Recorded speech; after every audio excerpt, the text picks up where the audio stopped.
Hello les spé, me revoilà, hirsute et barbu comme jamais. Bon, comme il est très peu probable qu'on puisse présenter les exposés sur l'écologie correctement, du coup, je suis de retour sur vos écrans pour vous en faire la correction. Alors premier point, je ne sais pas si vous vous souvenez, mais l'an dernier, en SVT, on vous avait rajouté des cours sur la contraception, le plaisir, avec notamment la rocambolesque romance entre une certaine Pamela et un certain Tyson. On avait dû les rajouter parce qu'à cause de cette génialissime réforme incroyablement bien conçue, eh bien votre génération là, les 2003, vous n'auriez jamais fait cette partie sinon. Or, c'est plutôt quelque chose d'important. Sauf qu'en fait, il y a un autre chapitre essentiel à votre future vie de citoyen que vous n'avez jamais pu faire non plus et qu'on n'a pas rattrapé. C'est celui sur les pesticides, l'agriculture bio, la fertilité des sols, les engrais, qui sont maintenant au programme de seconde, et en réalité, notre chapitre d'écologie de cette année est censé être la suite logique de celui-là, que vous n'avez donc pas vu. Mais, coup de chance, du fait du confinement, je l'ai mis en vidéo ce chapitre, que je vous invite à aller voir via les liens dans la description. Il vous faudra les voir à un moment donné de toute façon. Déjà parce qu'ils contiennent des informations hyper importantes d'un point de vue sociétal, qui ravira ceux d'entre vous qui sont branchés Marche pour le climat, Greta Thunberg, etc. etc. Ensuite, parce qu'ils sont importants pour comprendre ce qu'on va faire aujourd'hui. Et en plus, vous verrez que je me suis lâché sur les blagues. C'est 3 fois 15 minutes de bonheur, et ce, sans chambrer les marolets. Enfin, pas trop. Bref, trêve de bavardage, on y va. Je vous laisse vous munir de votre tableau et on enclenche avec le premier sujet qui traite des services écosystémiques liés à l'air et l'eau. Ce service de régulation nous est rendu globalement par les arbres qui sont associés à un fort taux d'élimination des polluants, comme le montre ce graphique. Les forêts et les espaces verts sont ceux qui en éliminent le plus, et les zones résidentielles, industrielles ou même les zones agricoles en éliminent en fait très peu. Alors évidemment, ça ne marche pas trop l'hiver, c'est surtout au printemps et à l'été quand il y a des feuilles. Mais c'est un concept plutôt cool. Ça marche aussi pour les nitrates qui polluent l'eau. Ici, on voit que le ruisseau qui passe dans le bassin versant déboisé contient 50 à 80 fois plus de nitrates que dans le cas où c'est boisé. En effet, les racines du sol et tous les micro-organismes qui y sont associés vont filtrer, stocker et transformer ces polluants. Cette purification est aussi appelée auto-épuration. Tout cela a lieu sans qu'on s'en aperçoive et qu'on en ait conscience. Et par exemple, la ville de New York fonctionne sans station d'épuration grâce à cela. Ils ont préféré restaurer un écosystème pour 1 milliard de dollars plutôt que de construire une station qui en aurait coûté 7. Et du coup, pour essayer de protéger ce service écosystémique des excès humains, on peut insister sur cette notion financière. C'est comme cela que raisonnent les décideurs et les hommes politiques de toute façon. Et bien qu'ils aient le pouvoir de prendre des décisions en écologie et sur l'environnement, ils sont pour la plupart totalement égarés à ce niveau. Non mais allô quoi. Vous en savez 100 fois plus qu'eux avec le programme de malade qu'on a fait cette année. Et donc, chiffrer ce service en termes d'argent, ça peut leur parler. Et les inciter à réglementer, à faire des lois pour qu'on reverdisse les villes ou qu'on préserve les zones humides. A noter que, toujours en lien avec l'eau, avoir de la végétation au bord d'une rivière permet, d'après ce graphique, de retarder de quelques heures l'arrivée d'une inondation. Et même, si elle est forte, d'en baisser un tout petit peu le débit, ce qui peut contribuer à juste sauver des vies en fait.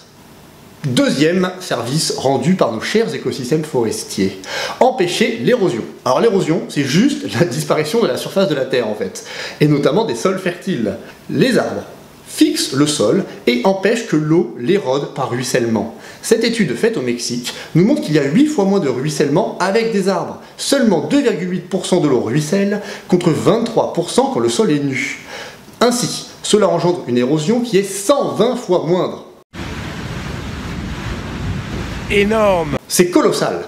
Et c'est encore pire si on fait pâturer des animaux qui vont piétiner et tasser le sol, puisque dans ce cas, 43% de l'eau ruisselle. Il y a même des exemples de pays tropicaux et en pente où, si on enlève les arbres, l'érosion est 4500 fois plus rapide. Un exemple tragique nous est donné par Haïti. C'est un pays qui, contrairement à son voisin la République dominicaine, a énormément déboisé pour mettre des cultures, à tel point qu'on peut suivre la frontière entre les deux pays en suivant les forêts. Le problème, c'est que du coup, les éboulements à cause de la pluie ou à cause des séismes comme en 2011, ils sont très meurtriers. Plus globalement, sans ce service écosystémique de régulation, l'érosion va engendrer une baisse de la fertilité du sol, une hausse des inondations, en lien avec ce qu'on a dit pour le sujet A, et une chute de la biodiversité. Pour sensibiliser l'opinion publique et les politiques à ce problème, on peut, En plus d'évoquer le cas tragique d'Haïti, parlez ici aussi en termes de pépettes, car on estime que ce service représente 45 € par hectare, soit presque 2800 € pour une ferme moyenne de 60 hectares en France. Je rappelle qu'un hectare, c'est 100 mètres par 100 mètres. On va maintenant aborder le sujet C, les services écosystémiques liés à notre santé, et vous allez voir qu'ils sont très nombreux. De plus en plus d'études suggèrent que juste être à proximité d'arbres, d'espaces verts, de nature en quelque sorte, permet aux personnes hospitalisées de guérir plus vite, diminuer le stress ou les défauts d'attention chez les enfants. En outre, 50% de nos médicaments sont en fait des molécules trouvées chez les êtres vivants. Par exemple, la pénicilline qu'on a déjà vue, mais aussi tout un tas d'anticancéreux utilisés dans les chimiothérapies pour freiner la division des cellules. Et même, on voit sur cette carte que dans une ville, les zones les plus froides sont les parcs et les forêts. Idem sur ce graphique, réalisé dans un rayon de 20 km autour d'une ville au Brésil tout au long de l'année. Or, les canicules risquent de devenir de plus en plus fréquentes et de plus en plus difficilement supportables à cause du réchauffement climatique. Est-ce que c'est une bonne idée de se priver des arbres? Pas vraiment. Mais surtout, les écosystèmes regorgent de pathogènes et nous rendent un grand service en les retenant. Du coup, quand l'homme détruit les écosystèmes, il se retrouve où les pathogènes à votre avis? Qu'est-ce qui va bien pouvoir se passer? Devinez? Eh ben oui, une épidémie. En réalité, il y a des centaines de pathogènes parfaitement capables d'infecter l'homme qui sont actuellement retenus dans d'autres êtres vivants. C'est juste que par chance, ils n'ont jamais été en contact avec l'humain, jusqu'au jour où malheureusement un contact s'opère. Le Covid-19 est un exemple parfait. Mais, dans le sujet, j'avais mis ce document qui montre que le nombre d'épidémies en Europe a augmenté de façon exponentielle entre 1950 et 2000, car la destruction accélérée des écosystèmes à cette époque a augmenté les risques qu'une contamination survienne. Et, à cause de la rapidité accrue des échanges mondiaux, sa diffusion partout dans le monde est facilitée. Les exemples que j'avais proposés étaient ceux d'Ebola, transmis par des chauves-souris tropicales qui doivent maintenant aller se nourrir dans les jardins à cause de la déforestation, ou cet incroyable exemple de la fièvre hémorragique en Argentine dans les années 50. En fait, en transformant les pampas locales en culture, les rats ont pullulé et ont transmis un virus très nocif aux travailleurs, causant la mort d'un tiers de ceux qui avaient contracté la maladie. On n'est pas sur les 0,5% de mortalité du coronavirus. Ebola, c'est pareil, c'est 50% de morts pour les souches gentilles et 80% pour les pires. Donc bon, il va peut-être falloir réfléchir un peu plus à ce qu'on fait si on veut pas se taper un confinement tous les 5 ans. Et pour cela, il faut informer les gens, surtout les décideurs, que les écosystèmes nous rendent en fait plein de services de régulation et de services socio-culturels qu'on ne voit pas, mais qui contribuent à notre santé et notre bien-être. À ce titre, même si cette épidémie est un événement tragique, qui est loin d'être terminé, on peut noter un tout petit peu de positif, dans le sens où on n'a jamais autant entendu parler de SVT dans les médias. Inflammation, zoonose, cycle viral, écosystème, fiabilité des études épidémiologiques, vaccins, mesures d'hygiène, diminution de la pollution et du CO2, facteurs de risque. Incroyable! Il y a même des gens qui font des articles pour qu'il y ait plus de SVT à l'école. Alors vous êtes en spé, donc ça va, vous en mangez de la SVT. Mais pensez aux gens qui n'ont que la petite heure d'enseignement scientifique là, où c'est même pas vraiment de la SVT en plus. Mais qu'est-ce que vous voulez qu'ils soient sensibilisés à ce genre de choses? Je sais pas qui a eu l'idée de ce truc lamentable qui nous empêche de faire correctement notre travail là, mais... On attend la date, l'heure, le jour, part d'arbitre, octogone. Bref, changeons de sujet pour un truc un petit peu plus réjouissant. Les services écosystémiques liés à l'exploitation de la forêt, dont font partie les loisirs. On n'y pense pas, mais c'est le deuxième endroit le plus visité sur notre temps libre. Et plus d'un Français sur deux s'y promène ou y pratique du sport. Oui, c'est bien moi. Bien joué, prof de SVT. En fait, économiquement, cela représente plusieurs milliers d'euros par hectare de forêt et par an. Sans compter, bien sûr, l'exploitation de la forêt pour son bois, ce qu'on appelle la sylviculture, bien distincte de l'agriculture. On en fait du papier, on en fait du carton, du combustible pour se chauffer, ou tout ce qui a trait avec les bâtiments et le mobilier. En France, des centaines de milliers de personnes vivent grâce à cette filière, notamment dans les Landes. Mais il y a même un magasin de bois à côté de Marolles. Bon, il y a aussi du commerce illégal de bois rares, comme les IP. Mais bref, si on veut lutter contre le remplacement des écosystèmes par des espaces bétonnés, on parle d'artificialisation des sols, on peut avancer ces arguments économiques. De surcroît, si la forêt ne nous rendait pas ce service, il faudrait remplacer le carton par du plastique, et ça va, je crois qu'il y en a assez du plastique sur cette fichue planète. Quant au bois combustible et aux bois matériaux, il faudrait les remplacer par du pétrole et des choses contenant du ciment qui sont très émetteurs de CO2. Le CO2, c'est justement le thème du 5e et avant-dernier sujet. Fut un temps, on disait que les jeunes forêts en croissance étaient des puits qui stockaient du carbone, mais que les forêts adultes, arrivées à maturité, en émettaient autant par respiration la nuit qu'elles n'en absorbaient par photosynthèse le jour. Finalement, comme on sait de mieux en mieux estimer les flux de carbone, on se rend compte qu'elles sont toutes des puits. Sur ce schéma, si on fait le calcul des entrées et des sorties, on se rend compte que les forêts européennes stockent 129 millions de tonnes de carbone par an, même si ce résultat comporte trop de marge d'erreur pour être tenu comme certain et qu'il faudra le préciser dans les années à venir. Quoi qu'il en soit, on chiffre la valeur de ce service écosystémique de régulation à plusieurs centaines d'euros par hectare, et on sait qu'avec des mesures de bonne gestion de la forêt, ce stockage peut être amélioré. Espacer les coupes dans le temps, ne pas favoriser l'action des décomposeurs, utiliser le bois plutôt pour la construction que pour le chauffage, etc. etc. Aussi, ce qu'il faut savoir, c'est que lorsqu'on déforeste pour remplacer par des champs, cela a un impact loin d'être négligeable. Ce graphique nous montre que 30 ans après la déforestation, le sol stocke 3 fois moins de carbone. On peut donc affirmer qu'au niveau de ce service écosystémique, il y a un grand écart entre une forêt et une culture.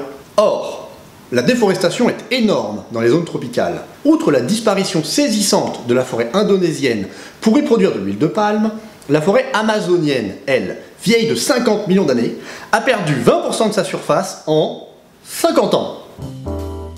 Ça fait beaucoup là, non? C'est pas une blague. Et parfois, c'est même pas pour cultiver, c'est pour y mettre des vaches, qui vont faire pire que les cultures, puisque elles vont carrément émettre du carbone. Alors attention, certains youtubeurs populaires chez les jeunes Kikou Geek là, essaient de vous désinformer à ce niveau, méfiez-vous. Du coup, à cause de tout ça, les forêts équatoriales sont devenues des sources qui émettent du carbone, contrairement aux forêts européennes évoquées tout à l'heure, qui sont des puits. Et les scientifiques estiment que ce sera encore le cas en 2030, comme le montre le résultat de cette modélisation. Or, on est à peu près certain que le CO2 est responsable de l'effet de serre et donc du réchauffement climatique actuel. Il faut donc essayer d'insister sur l'importance de ne pas déforester pour que les arbres continuent de stocker du CO2. Comment faire pour convaincre? Si informer à propos de cet aspect écologique et appuyer sur l'aspect économique précédemment évoqué ne suffisent pas, on peut attirer l'attention sur les dommages collatéraux de la déforestation en montrant ce type d'image. Parce que oui, bien sûr, la déforestation impacte négativement la biodiversité. Et ça touche peut-être plus le public, qui va alors faire pression sur les responsables. On peut alors espérer que cesse l'importation de l'huile de palme pour fabriquer vos confiseries préférées, ou pour faire des carburants pour les voitures, ce qui a fait scandale récemment. Allez, dernier sujet, le seul qui ne concerne pas la forêt d'ailleurs. En fait, rares sont ceux qui l'ont à l'esprit, mais 80% des espèces cultivées, et notamment de nombreux fruits, ne peuvent se reproduire que grâce aux insectes pollinisateurs, qui vont répandre le pollen de fleur en fleur au gré de leur butinage. On appelle cela l'entomogamie. Voyez ce graphique. Si on perd à peu près 50% de densité de pollinisateurs, alors on perd aussi à peu près 50% de rendement. Sans eux, pas de melon, pas de thé, pas de confiture. Il manque un tiers du petit déjeuner, et il ne reste presque que les céréales. Bon, en fait, en vérité, il resterait aussi le jus d'orange. Ces insectes nous rendent donc un grand service d'approvisionnement qui représente en réalité 14 milliards d'euros par an aux États-Unis comme en Europe. Chez nous, c'est dans le sud de la France que l'agriculture a le plus besoin d'eux, et donc que cette valeur est la plus grande. S'ils disparaissent, eh bien, il faudrait polliniser à la main ou avec des robots, ce qui se fait déjà dans des provinces chinoises où les abeilles ont effectivement disparu. Alors pourquoi? Eh bien, en grande partie, à cause des pesticides néonicotinoïdes qu'on répand sur les cultures pour tuer les insectes ravageurs, mais qui affectent aussi le nombre de reines chez les insectes pollinisateurs, et même à petite dose.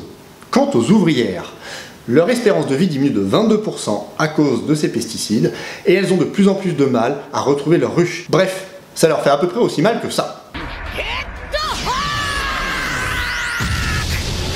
Bon, et bien que faire pour préserver ce service? Pareil, si les hommes politiques raisonnent en termes d'argent, leur exposer la valeur économique de ce service peut les amener à légiférer ensuite contre les pesticides. Toutefois, il faut savoir que certaines cultures en ont vraiment besoin. Et surtout, ceux qui vendent ces produits essaient de faire pression dans l'autre sens pour qu'ils ne soient pas interdits. On parle de lobbying et il y a beaucoup de scandales qui tournent autour de ça.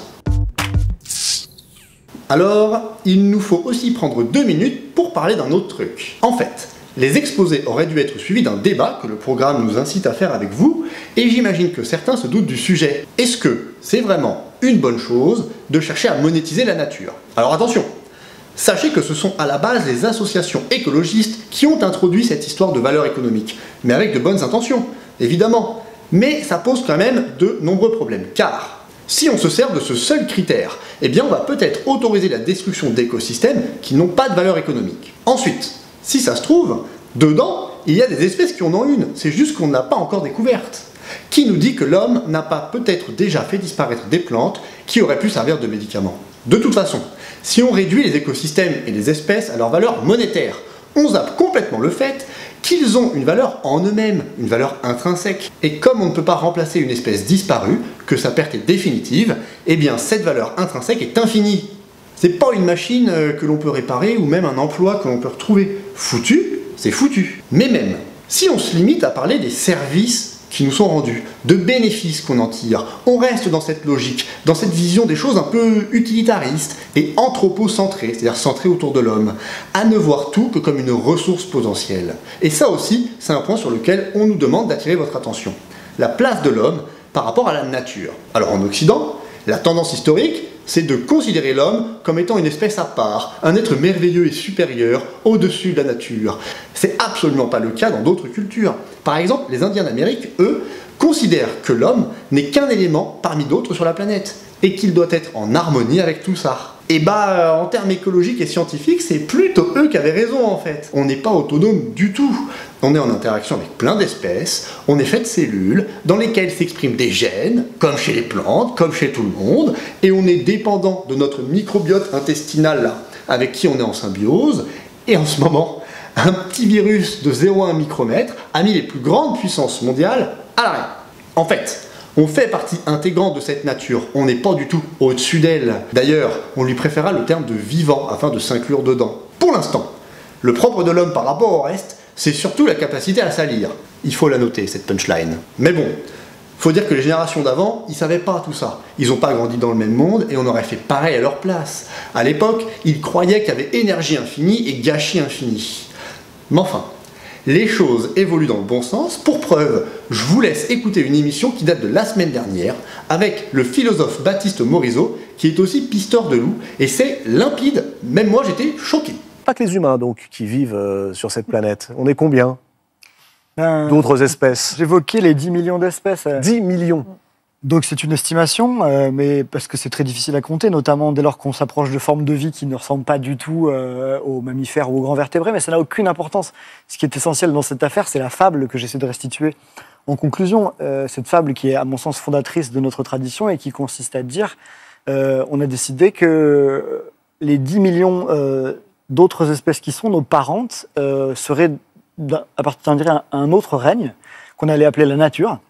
Qu'il allait constituer essentiellement un décor pour nos tribulations humaines, un stock de ressources, un endroit où se ressourcer, mais que fondamentalement, on ferait passer une ligne de partage entre une espèce d'un côté et les 10 millions d'autres espèces avec lesquelles on a coévolué pendant le temps long de l'évolution, qui nous ont façonnés, qui rendent quotidiennement notre vie possible, puisque c'est elles qui génèrent l'oxygène qu'on respire. Parce qu'il faut préciser que vous mettez pas seulement les animaux, hein, bien sûr. C'est les arbres également. C'est tous les végétaux, c'est les bactéries, c'est les champignons, et c'est la totalité de ces tissages entre espèces qui constituent les écosystèmes et qui nous font vivre, qui assurent l'habitabilité de la Terre.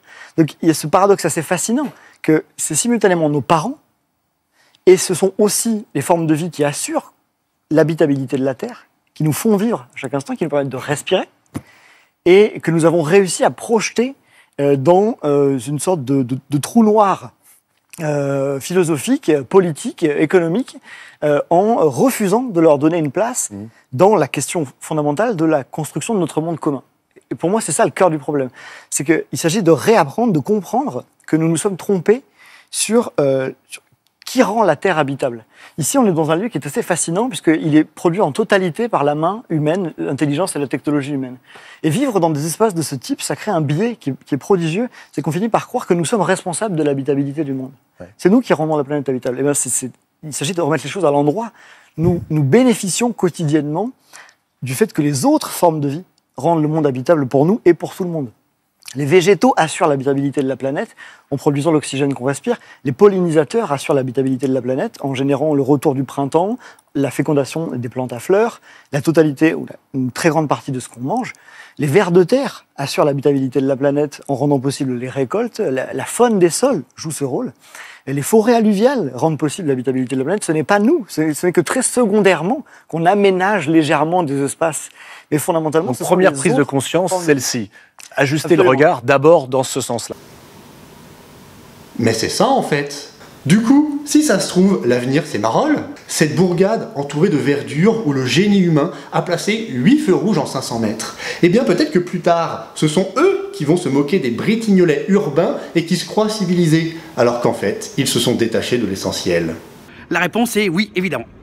Allez, sur ces belles paroles, il va être temps de se quitter les spé. Je vous laisse m'envoyer le tableau complété à pierre-etienne.rochefort@ac-versailles.fr. Jetez un petit coup d'œil à Pronote pour les 2 ou 3 autres consignes de la semaine. Et je vous dis à bientôt. Prenez soin de vous.